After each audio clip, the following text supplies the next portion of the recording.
From now on, you'll be eating in the cafeteria and paying for yourselves. I'm done with you freeloaders, I shouted after blocking all the cards. My unemployed husband started squealing in panic. What have you done? Now Mom and I can't even pay for our meals at the restaurant.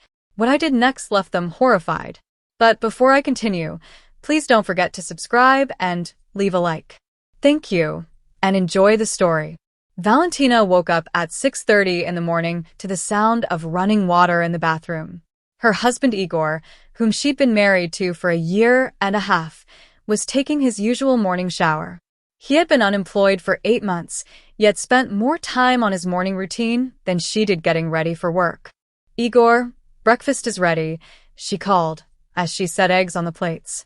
Coming, dear, he answered from the bathroom.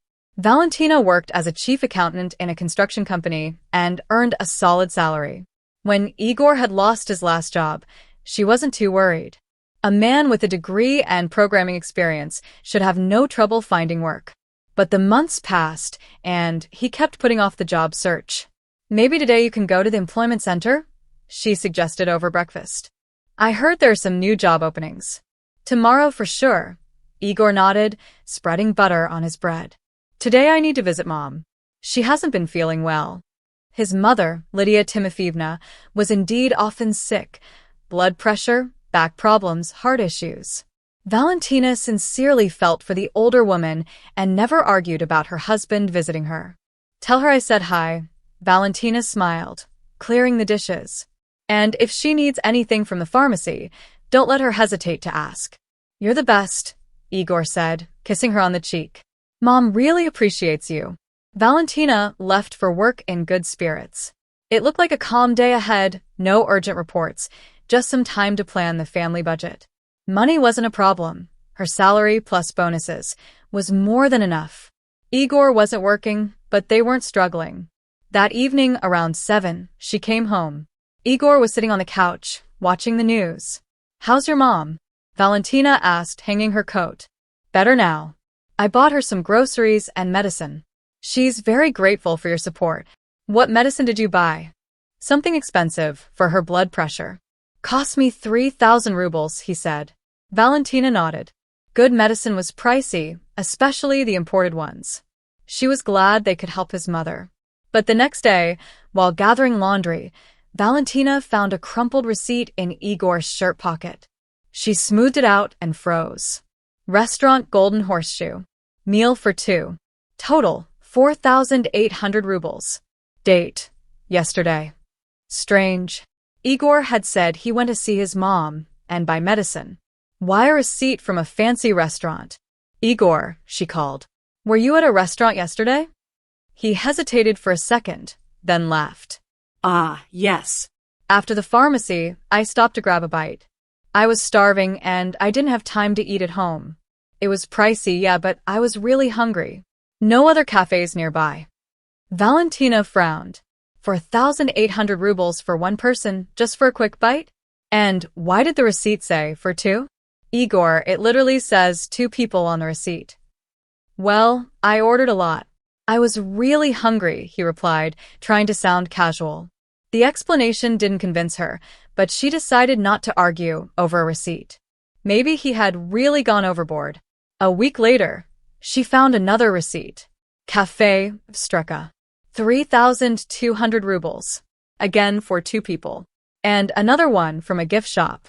A women's scarf for 2,000 rubles. Igor, what's this scarf for? She asked. For Mom. Her birthday's coming up, he answered quickly. There's still a whole month until your mom's birthday. I bought the scarf early, so I wouldn't forget, Igor explained. From that day on, Valentina started watching their expenses more closely.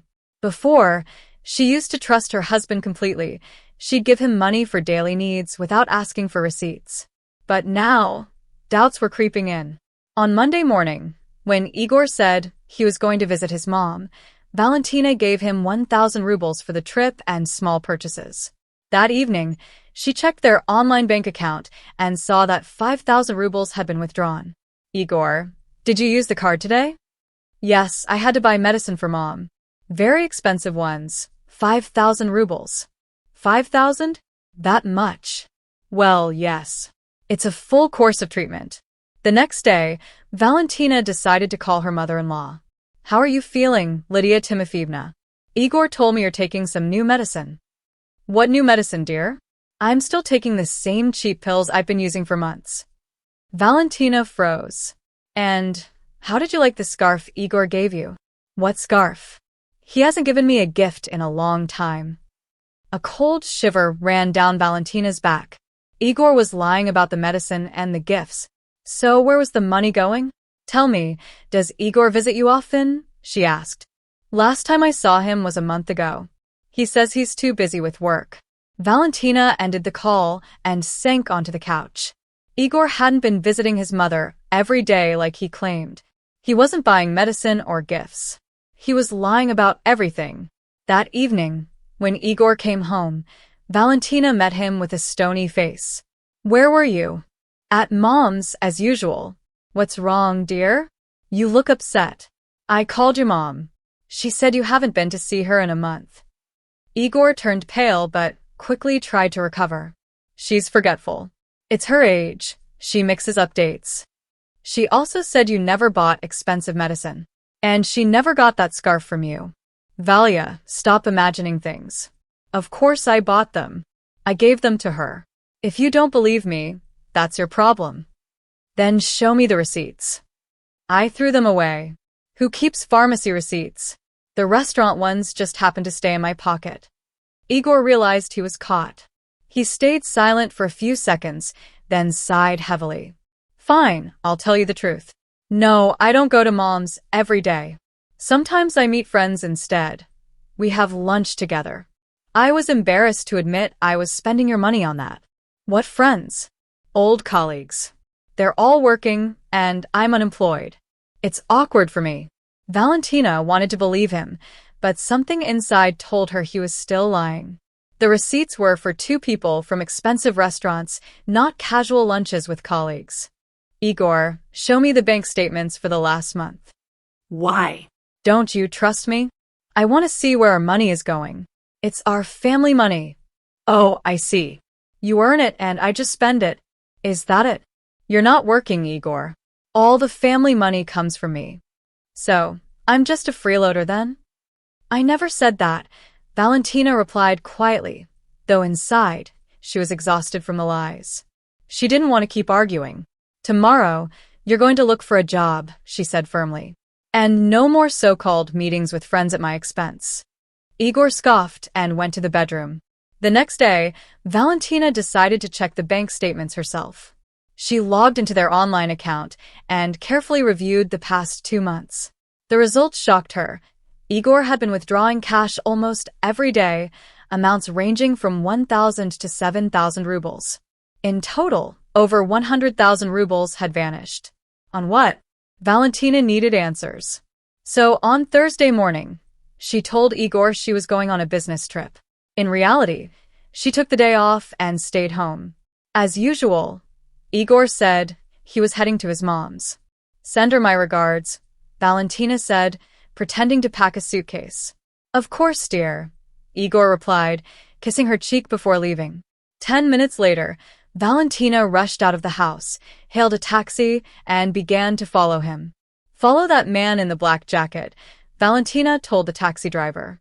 Igor got on a bus, rode a few stops, and then got off downtown. He went into a shopping mall, bought an expensive bouquet of flowers, and then walked straight into the restaurant Golden Horseshoe. The same place from the receipt Valentina had once found in his pocket. She carefully walked up to the window and peeked inside. Igor was sitting at a table across from a well-dressed woman in her 40s with a neat haircut. They were talking, laughing. Then Igor handed her the bouquet. Valentina felt the ground slip away under her feet. Her husband was cheating on her, meeting another woman, spending her money. She stood at the window for 15 minutes, watching. Igor looked happy, relaxed. She hadn't seen that expression on his face in a long time. When the woman stood up to leave, Valentina quickly moved away from the window and hid around the corner. The stranger passed by without noticing her. Igor stayed inside for another half hour, then finally left and went home. Valentina returned earlier, pretending she had just come back from her business trip. "How's Mom?" she asked when Igor walked in. Fine. Her blood pressure was acting up, but otherwise she's okay. I spent the whole day with her. She gets lonely, you know. Another lie. Valentina realized she couldn't believe a single word from him anymore. That night, when Igor was asleep, she took his phone and checked his messages. Most texts had been deleted, but in one chat, saved under the name Lena Work, fragments remained. "See you tomorrow at the usual place." "Of course, darling. I can't wait." "You didn't forget the gift, did you? You're always so thoughtful." Valentina quietly put the phone back and lay down next to her husband. She couldn't sleep. Thoughts of what to do next swirled in her mind. The next morning, she called her friend Marina and asked to meet.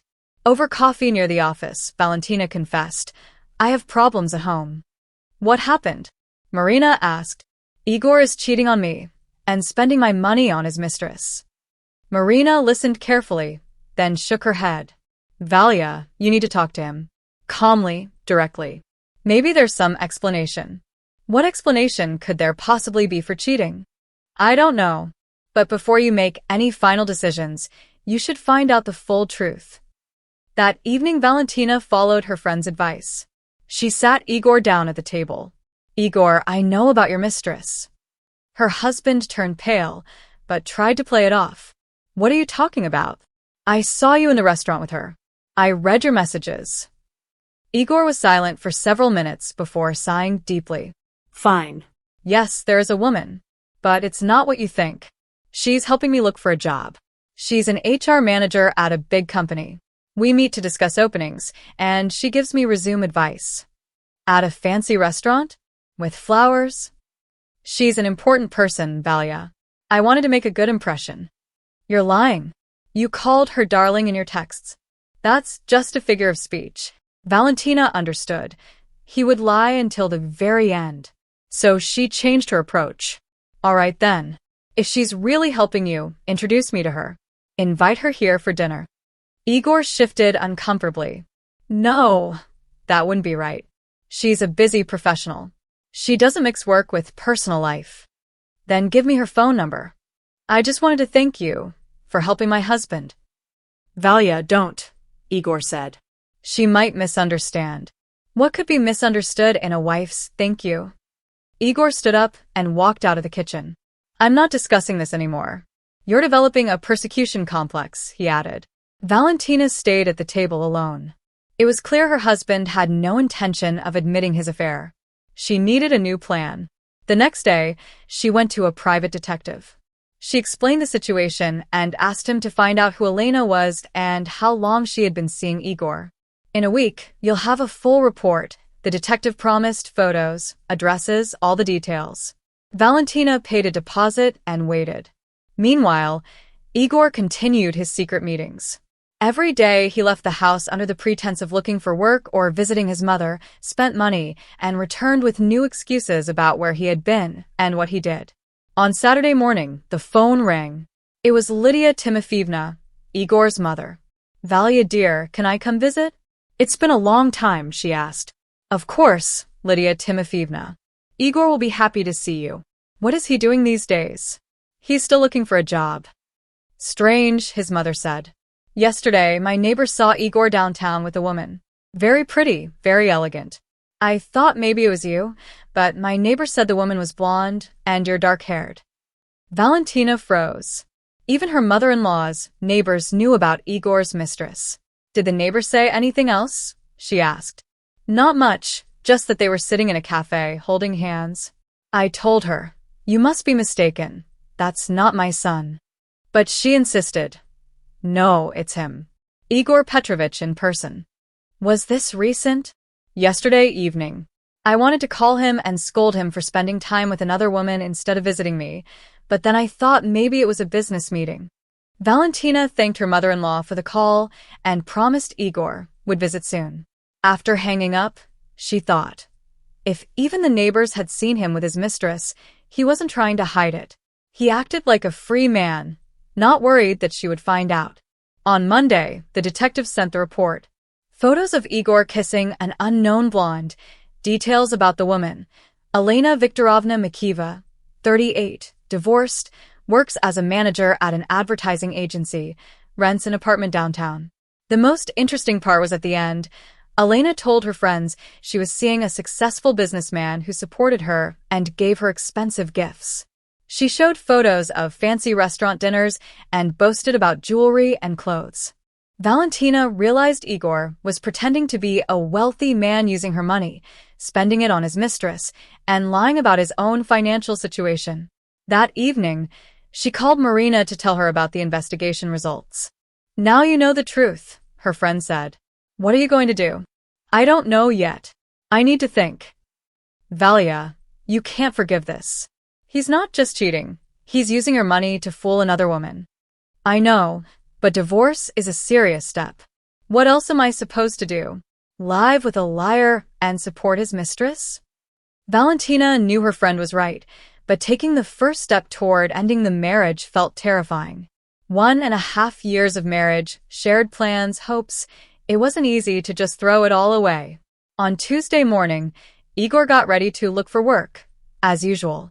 "Valia, can you give me money for the trip and lunch?" "How much do you need?" 2,000. "The interview might take a long time. I might have to sit in a cafe." Valentina gave him the money and saw him out. Once he left, she pulled out the detective's report and studied the photos again. Igor looked happy with his mistress, hugging her, laughing, giving her flowers.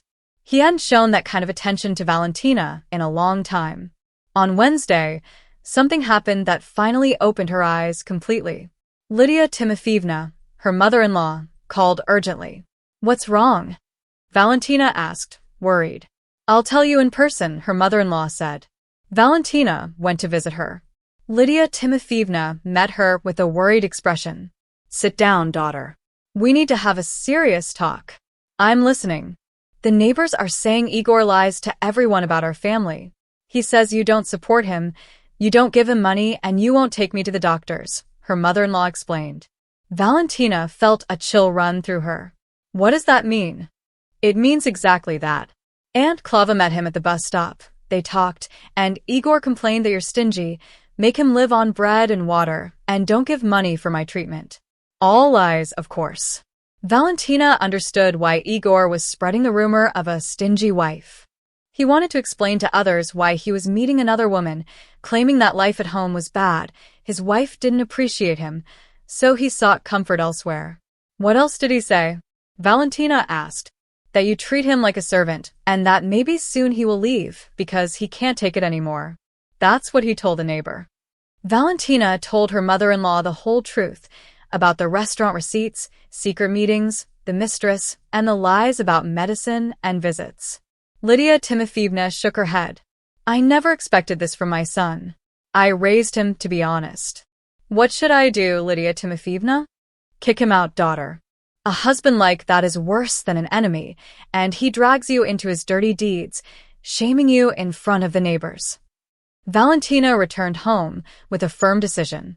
She couldn't wait any longer. Igor not only cheated, he lied to people about her and was preparing the ground to leave.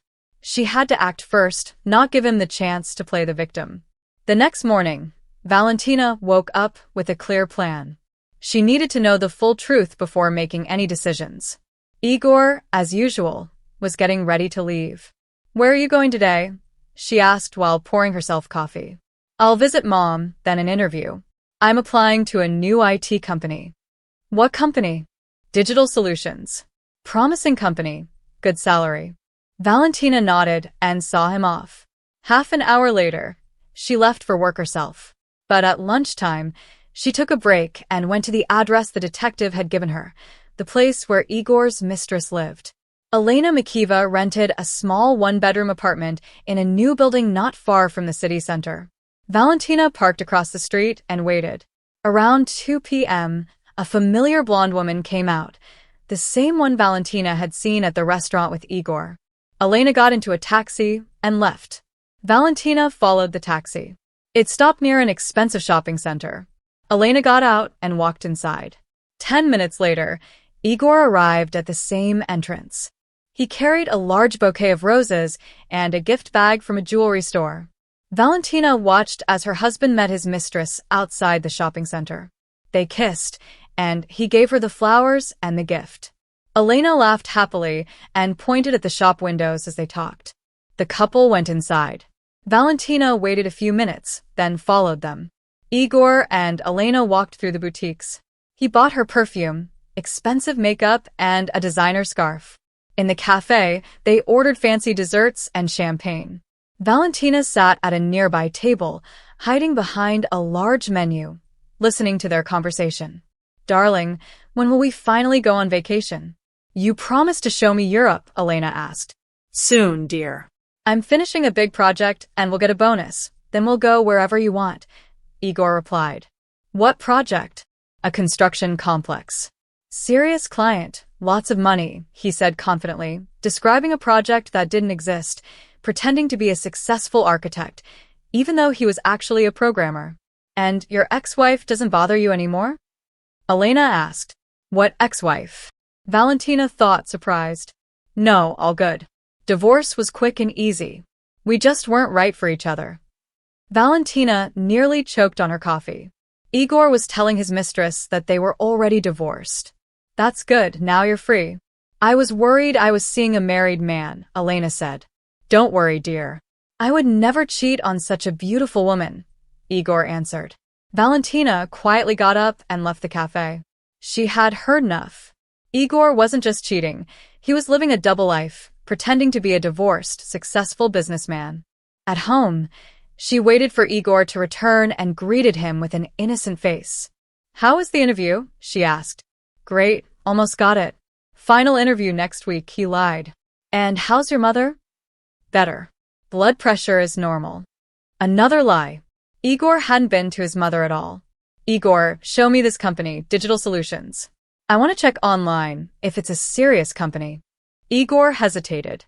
Why? "Don't trust me?" "Just curious. Maybe they have other job openings. I could recommend them to friends." "They aren't hiring right now. Only looking for programmers." "You're a programmer, so that's why they took me," he said. Valentina decided to check for herself. She searched online for Digital Solutions. There were several companies with that name, but none were hiring programmers. The next day, she called the HR department of the biggest one she found. "Hello, my husband was here for an interview yesterday, Igor Petrovich Ramazanov. I wanted to check when he will hear back."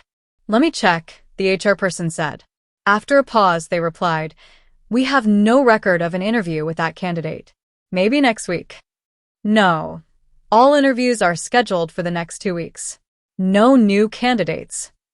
Valentina thanked them and hung up. Igor had lied about the interview too. That evening, she decided to act more decisively. When Igor fell asleep, she copied all his contacts and messages to her own phone. The next morning, while he was in the shower, she quickly photographed documents from his briefcase. Among the papers, she found many interesting things. Valentina found income statements that Igor had somehow gotten. The numbers were several times higher than their real family income. There were also copies of documents for Valentina's apartment, and the worst part, a loan application at the bank. She studied the application carefully. Igor was planning to take a loan for 3 million rubles using her apartment as collateral. He had listed his mother, Lydia Timofeevna, as a co-signer.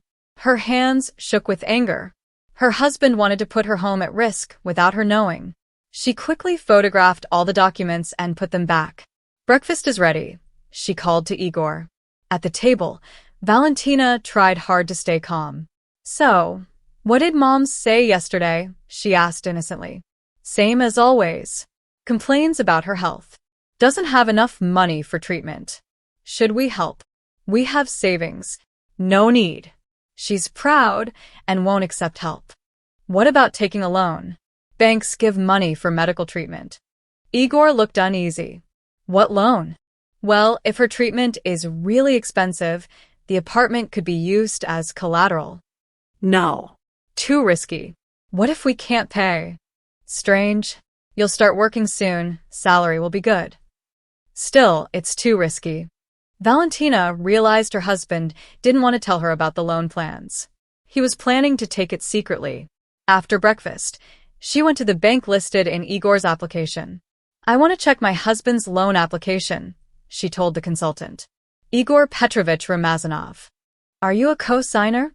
The apartment is in my name. I need to understand the collateral terms. The consultant checked the database. The application has been submitted but not approved yet. Additional documents are needed, including the property owner's consent and family income statements. Who else is listed with the borrower? Lydia Timofeevna Ramazanova, the borrower's mother. The loan is for 3 million rubles over 5 years. Valentina felt her anger boil. Igor and his mother were planning to get a huge loan using her apartment as collateral. Did he say what the money was for? She asked. For his mother's treatment and business development, the consultant said. Okay. If the apartment owner doesn't consent, the loan won't be approved, the consultant added. Valentina thanked the consultant and left the bank. She needed to find out what else her husband and mother-in-law were planning. She went to Lydia Timofeevna's house without warning. Valia, her mother-in-law, greeted her happily. What brings you here? I wanted to talk about Igor. I'm worried about him. Something seems strange lately. Secret phone calls, collecting documents. Lydia Timofeevna looked uneasy. Well, men can be secretive. Do you know something? Please tell me, I'm worried. Her mother-in-law paused, then sighed. All right, I'll tell you. Igor is planning a big loan. He says it's for starting a business, offering services. And what about your signature on the documents? Lydia Timofeevna looked surprised. How did you know about that? Igor mentioned it. He asked for your help as a co-signer, saying your pension would make approval easier. And the collateral? Which property? Lydia Timofeevna looked genuinely confused. He didn't say the apartment would be used as collateral. He said the loan would be without collateral, just with a guarantee. Valentina realized Igor had lied to both her and his mother. He had only told part of the truth, hiding that he planned to use his wife's apartment as collateral. When will you sign the documents? She asked. Next week. Igor said everything is ready. And have you read what you're signing? No, not yet. Igor promised to explain everything. Valentina decided to open her mother-in-law's eyes. Lydia Timofeevna, your son is planning to take a 3 million ruble loan using my apartment as collateral and make you a co-signer, without explaining the real risks. Her mother-in-law turned pale. That can't be. Igor said it's a small amount, no collateral. I went to the bank and checked everything. Here are the documents. Valentina showed her photos of the loan application. Lydia Timofeevna studied them carefully and shook her head. I never expected this from my son. Why does he need so much money? Good question. A business can't cost that much. So what is it really for? Valentina decided to tell her mother-in-law the whole truth about Igor's affair and double life. Lydia Timofeevna, your son is cheating on me. He has another woman. He tells her we are divorced. He spends my money on her, buys her gifts, takes her to expensive restaurants, and pretends to everyone that he's a successful businessman. Valia, are you sure? Yes, I've seen them together. I even have photos from a private detective. Valentina showed her the pictures from the report. Lydia Timofeevna looked at the photos for a long time, her son hugging a woman she didn't know. Scoundrel, she whispered. And he's dragging me into his mess. Do you understand now why he wants the 3 million? Valentina asked. Apparently, he promised his mistress a luxurious life. But what if I refuse to sign the documents? He'll get suspicious. Sign. But first I'll write a statement to the bank refusing the apartment as collateral. Without my consent, the loan won't be approved. And Igor? Let him explain to his mistress why there's no money. Her mother-in-law agreed with Valentina's plan. The next day, Valentina went to the bank and filed an official statement refusing to allow the apartment as collateral. She told the consultant, if my husband insists on the loan, please tell him the property owner does not consent. Of course. And what about the application? Let it stay for now. We'll see how he reacts to the refusal. At home, Valentina kept acting like she knew nothing. Igor continued disappearing every day under different excuses, spending her money on his mistress. 3 days later, He came home in a bad mood. What happened? Valentina asked. Problems with the loan? What loan? Igor hesitated. Well, I told you. For my mother's treatment. And the amount? Small. 300. He lied again, cutting the amount by 10 times. And what documents are needed? Different ones. Property owner consent, some formalities. Valentina decided to check how far her husband was willing to go with his lies. Have you signed all the documents? Yes. I think everything's ready. Only these papers left. Igor, show me the loan contract. I want to know where the money is going. Why? Don't you trust me? I trust you, but 3 million is a lot. Igor turned pale. What 3 million? I said 300,000. Oh, I misspoke. Of course, 300. Igor realized his wife knew something.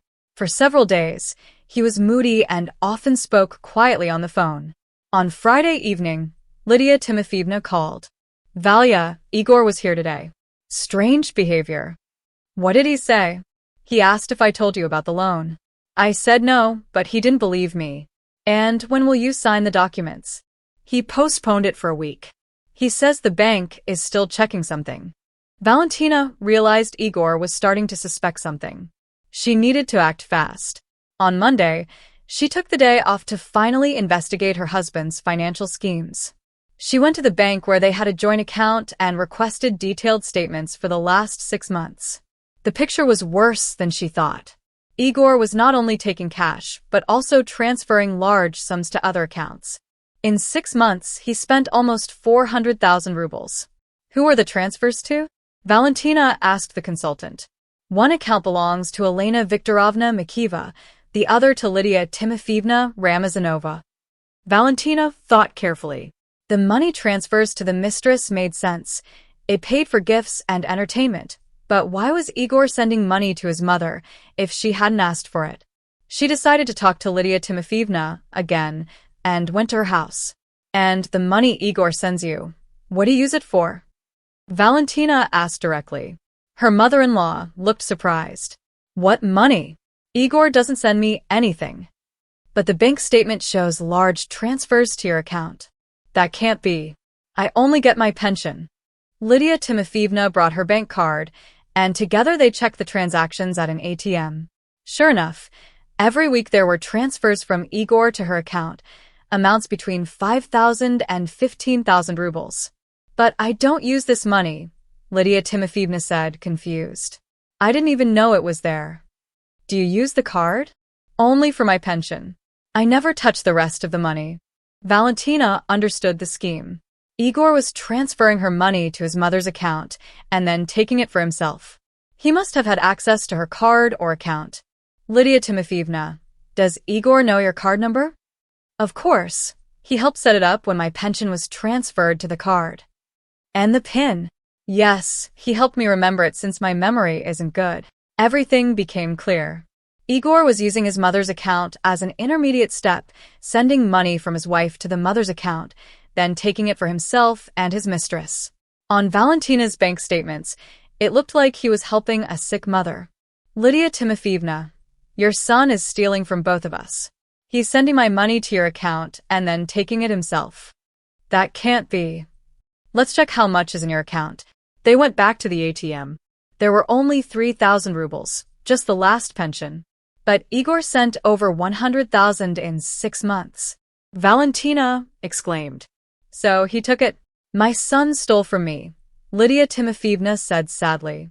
Valentina felt her anger boiling inside. Igor wasn't just cheating and lying. He was stealing, using a sick mother as cover. What do we do now? Her mother-in-law asked. Change the card PIN and demand an explanation. And if he gets angry, let him. You don't tolerate theft. Lydia Timofeevna agreed. They went to the bank and set a new PIN. Now Igor won't be able to use your money, Valentina said. That evening, she went home and waited for her husband. Igor came back around 9, cheerful. How's it going, dear? He asked, kissing her cheek. Fine. And your day? Great. Saw my mom. She's feeling better. Need money for medicine? Not yet. She has some saved. Valentina decided to see if Igor noticed the blocked access to his mother's account. The next day, Igor, as usual, went to his mother. Valentina gave him 2,000 rubles in cash. "Give this to Mom for medicine," she said. Igor took the money and left. An hour later, Lydia Timofeevna called. "Valia, Igor came, but he didn't give me the money. He said you didn't give him anything." "What?" "I gave him 2,000 in an envelope right in front of him. He says you forgot." And he acted strangely at the ATM, putting in the card and getting angry. "Angry?" Yes. "He said the ATM was broken, but I withdrew my pension yesterday. It worked fine." Valentina realized Igor discovered the blocked access and that his scheme was exposed. That evening, he returned home looking gloomy. "You seem upset," Valentina said. "Tired." "Busy day," he answered. "And your mom?" "Fine." "Did you give her the money I gave you?" "Oh, yes. Gave it." Valentina knew he was lying. He had kept the money meant for his mother. That night, she made her final decision. She could no longer tolerate such a husband. Igor lied, cheated, stole, deceived a sick mother, and planned to mortgage his wife's apartment without her knowledge. But before taking action, she needed to uncover his last secret. Where did Igor get information about her grandmother's inheritance? Valentina had inherited it 3 years ago, before she met Igor. Her grandmother left her a small house and some money. She sold the house and put the money in a deposit at another bank. Igor didn't know about it, at least she thought. The next morning, Valentina decided to dig into the truth about the inheritance. Valentina remembered that she had never told Igor the details about the money from her grandmother. She had only mentioned selling the house. While her husband was asleep, she looked through his documents again and found what she was looking for. In the folder were copies of her bank statements from last year, the same ones showing interest starting from her inheritance deposit. But how did Igor get copies of her personal bank documents? Valentina studied the papers carefully. In the bottom right corner, there was a postal stamp. The bank statement had been sent by request to Lydia Timofeevna's address. Her heart started racing. Her mother-in-law had helped her son get information about his fiancé's finances. She needed to act fast. Valentina got dressed and went to Lydia Timofeevna's house. "Valia, so early," her mother-in-law said, opening the door in a robe. "What's wrong?" "I need to talk to you." "Seriously?" "Come in, I'll make tea." "Lydia Timofeevna, why did you request my bank statements?" Her mother froze, holding the teapot. "What statements?" Valentina showed her a copy. "This was sent to your address at your request." Lydia Timofeevna took the paper, looked at it for a long time, then sat down heavily.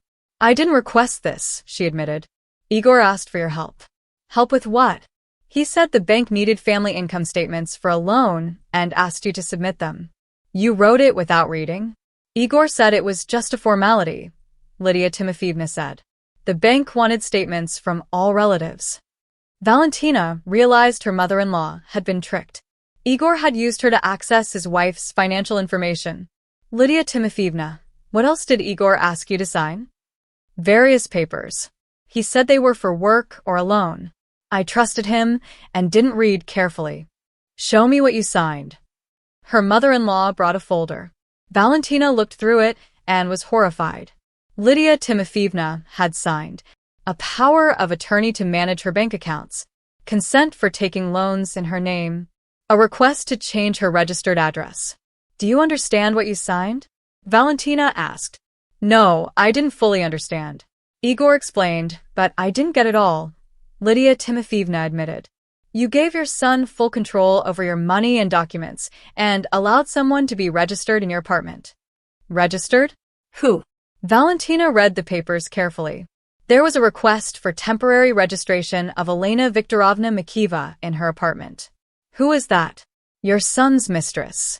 Lydia Timofeevna turned pale and clutched her chest. "No way." Igor said it was for a distant relative who needed a Moscow address for work. Valentina took out her phone and showed the photos from the private investigator's report. "Here's your distant relative." Her mother-in-law stared at the photos of her son kissing an unknown blonde woman. "Rascal," she whispered. "The mistress wants not just my apartment, but also the money from selling it if I die. But I'm still alive. Yes. And after that, who knows? Lydia Timofeevna paused, then suddenly asked, Valia, remember when Igor brought me those vitamins recently? Expensive imported ones. So, after taking them, I started feeling bad. My heart hurt, my blood pressure jumped. I never had these problems before. Valentina shivered. What vitamins? I don't remember the name. Igor said they were special for elderly people. Where's the packaging? Valentina asked. I threw it away, her mother-in-law said. Igor told me not to keep empty boxes. He said it looks messy. Lydia Timofeevna, did you go to the doctor? Igor said it wasn't necessary. Just age-related changes. Treating it is useless. Valentina realized the situation was more serious than she thought. Igor wasn't just planning to take over her mother-in-law's apartment. He might be speeding things up. Tomorrow, you must go to the doctor. A full checkup, Valentina said. Why? To see what's really going on with your health, and no more vitamins from Igor. Do you think he's giving me something bad? I don't know, but it's better to be safe. Her mother-in-law agreed, and Valentina went home, her head spinning from all the lies and schemes. Igor wasn't just an unfaithful husband, he was a real criminal. At home, she found him having breakfast. Where have you been? He asked, annoyed. My mother isn't feeling well. Why? What's wrong with her? Heart pain, blood pressure spikes. After the vitamins you brought. Igor looked concerned. What do vitamins have to do with blood pressure? I don't know. Maybe an allergy? Mom's always sensitive. She exaggerates. I told her to see a doctor. Why waste time on nonsense? Valentina, that's your mother. How can you not worry? I do worry, but in a reasonable way. Valentina understood that Igor didn't want her mother to be medically checked. That confirmed her suspicion about the vitamins. That evening, she called her friend Marina and told her all the new discoveries. Valia, this is a nightmare. Marina said, your husband is a criminal. I don't know what to do. There's little proof. It's mostly suspicion. Can the detective help? Yes, but it will be expensive. If Igor is really poisoning your mother, this is serious. Valentina agreed. The next day, she contacted the detective and asked him to investigate the vitamins Igor had been giving her mother. It'll be hard, the detective warned. No packaging, no samples. We can only ask neighbors. Maybe someone saw something. Also, check if Igor took out life insurance on your mother. That would be strong evidence. While the detective worked, Valentina started her own investigation. She waited for Igor to leave and carefully searched his things. In a drawer, she found a blister pack of pills without the box. She recognized the type of medicine, but not the brand. She photographed the pills and sent the picture to a pharmacist she knew. An hour later, the pharmacist replied, it was a strong diuretic. In high doses, it can cause heart and blood pressure problems. It's prescription only. Valentina felt her hands shake with anger.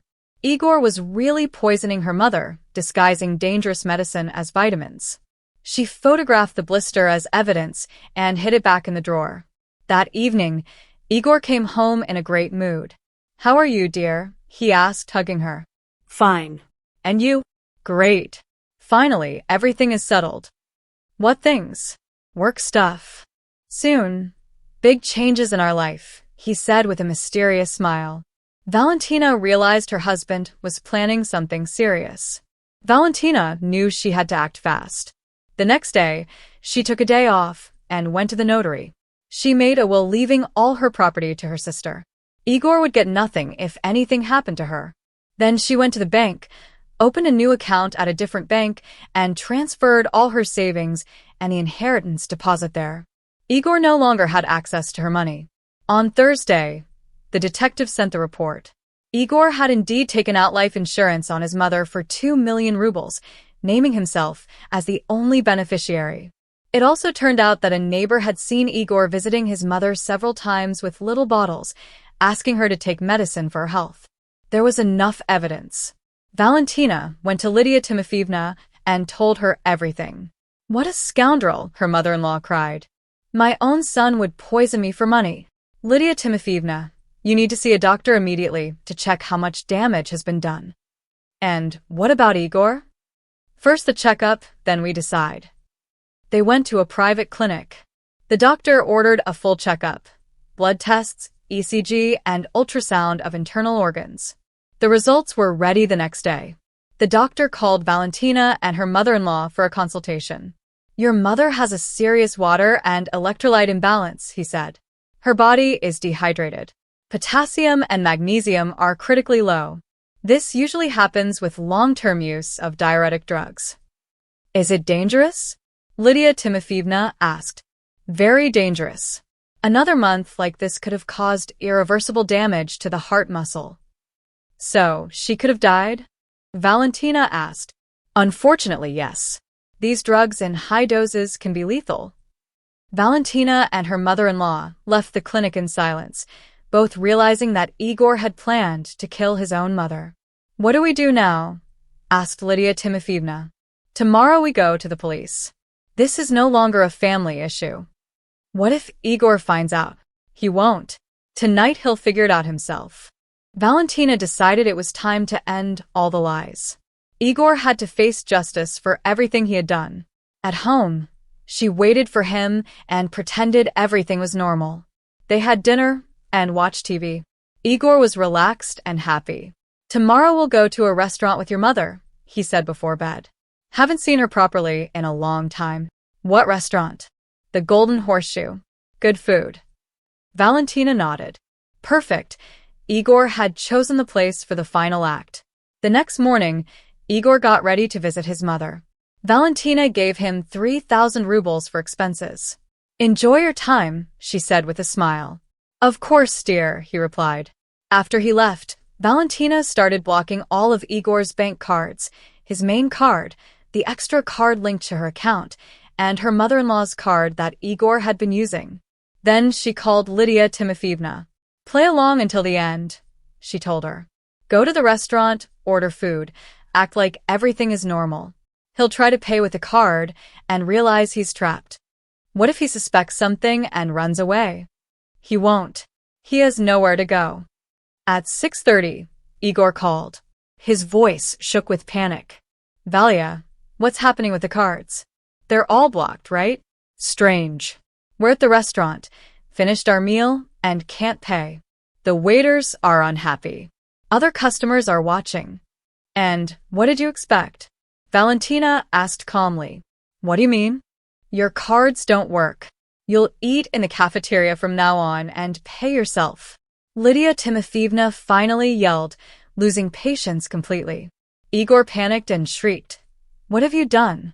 We're at the restaurant and can't pay for our food. Igor shouted. What Valentina did next shocked them. She hung up the phone and blocked Igor's number. Then she called a locksmith and asked him to change the apartment locks immediately. Done in an hour, the locksmith promised. While he worked, Valentina gathered all of Igor's things, clothes, shoes, documents, personal items, put them in bags, and carried them to the trash containers. Everything went in the garbage. Then she sat at her computer and wrote the divorce papers, printed them, signed them, and put them in an envelope. By 8 p.m., the job was done. The new locks were installed, Igor's things were in the trash, and the divorce papers were ready to submit. Valentina made herself a cup of tea and sat by the window, waiting. Igor would definitely come to confront her.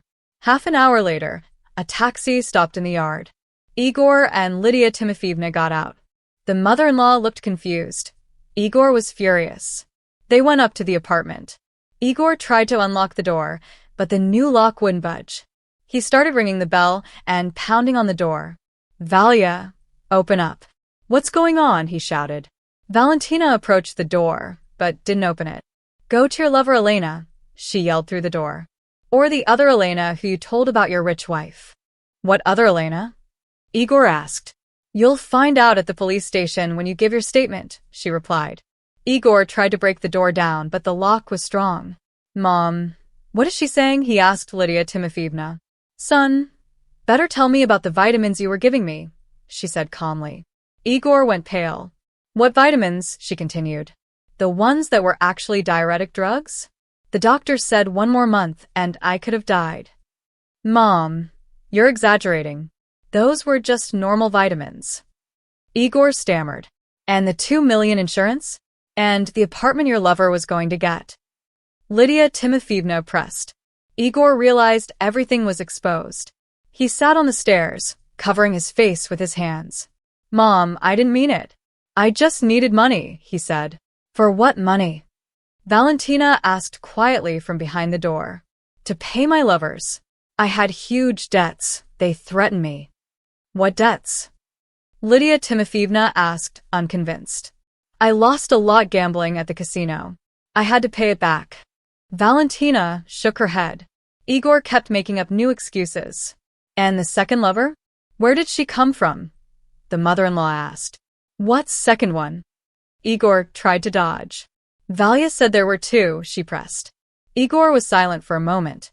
Then he whispered to Lydia Timofeevna, there's another woman too, she also gave money. How many women do you have? 2, no, 3. I told them all I was rich. Lydia Timofeevna stood up and firmly knocked on the door. Valia, open up. I'm ashamed of my son, Lydia Timofeevna said. Valentina opened the door and let her mother-in-law inside. She left Igor on the stairs. Tomorrow we go to the police, Valentina said. We're reporting attempted poisoning and fraud. That's right, Lydia Timofeevna replied. I don't need a son like that.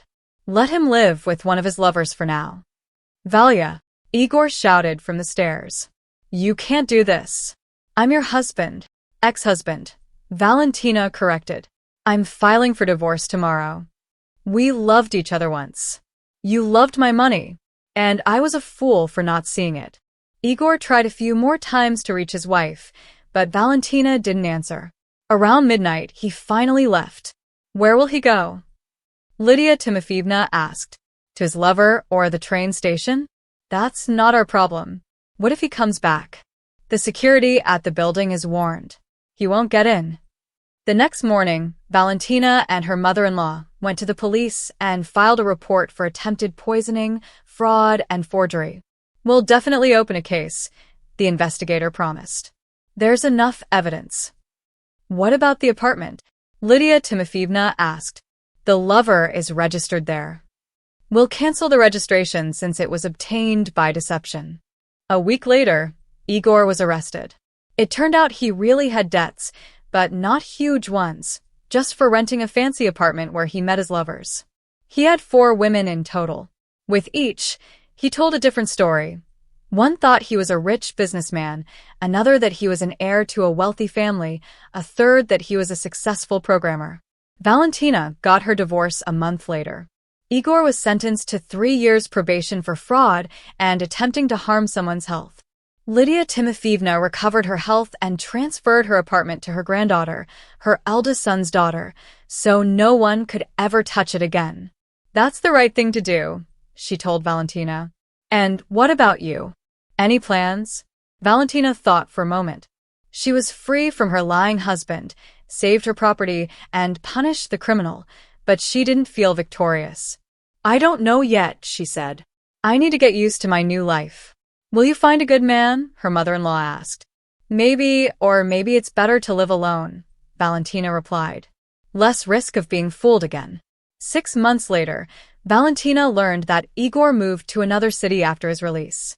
Rumor had it he married a local businesswoman and was once again pretending to be a successful businessman. Some people never learn, Marina said when Valentina told her. Some learn too well, Valentina replied.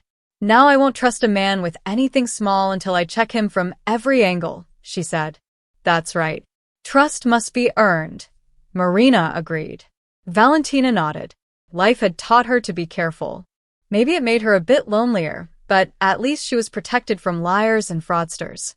The story with Igor ended, but it left a deep mark. Now Valentina knew that behind pretty words and promises, there could hide the worst motives, and trust should be given only to those who prove honesty through actions, not words.